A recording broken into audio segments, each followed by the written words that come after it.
अस्सलाम वालेकुम। हमारी आज की तहरीर का उन्वान है सोमनाथ का मंदिर। आपसे गुजारिश है हमारा चैनल को सब्सक्राइब कर दें। अगर आप भी अपनी तहरीर भेजना चाहते हैं तो हमारे फेसबुक पेज इंसानियत मैगज़ीन पर भेज सकते हैं। तो आइए शुरू करते हैं आज की तहरीर।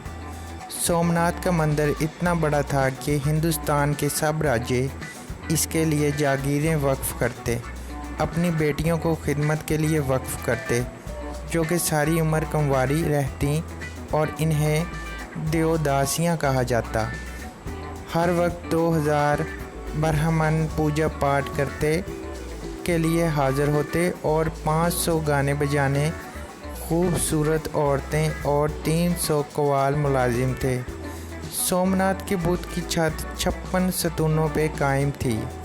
वहाँ मसनूई या सूरज की रोशनी का बंदोबस्त बिल्कुल भी नहीं था, बल्कि हाल के कंदीलों में जुड़े आला दर्जे के जवाहरात रोशनी मुहैया करते थे।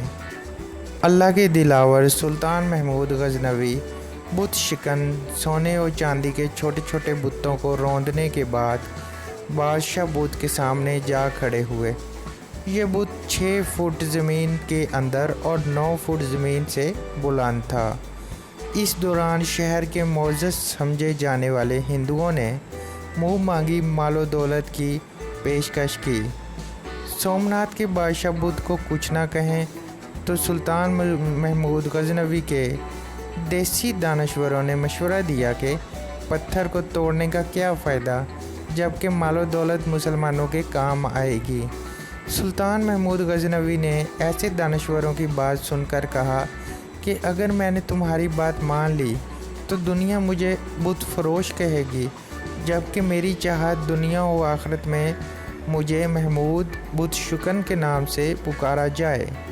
ये कहते ही महमूद बुत शिकन की तौहीदी गैरत जोश में आई और हाथ में पकड़ा हुआ गुज़र सोमनाथ के दे मारा। इसका मुंह टूट कर दूर जा गिरा। फिर सुल्तान के हुक्म पे इसके 2 टुकड़े किए गए तो इसके पेट से इस कदर बेश बहा कीमती हीरे जवाहरात और मोती निकले कि जो हिंदू मुअज़्ज़ज़ीन और राजों की पेश करदा रकम से 100 गुना ज़्यादा थे।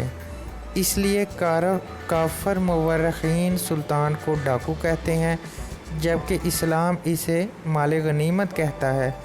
याद रखें, गैरतमंद मुसलमान बुत शिकन है, बुत फरोश नहीं। तो दोस्तों, ये थी हमारी आज की कहानी। उम्मीद करता हूँ आपको पसंद आई होगी। कमेंट बॉक्स में मुझे कमेंट करके बताएं कि आपको ये कैसी लगी। इंसानियत मैगज़ीन के सोशल मीडिया लिंक्स डिस्क्रिप्शन में दिए गए हैं। बराए मेहरबानी हमें तमाम सोशल मीडिया लिंक्स पर फॉलो करें। शुक्रिया।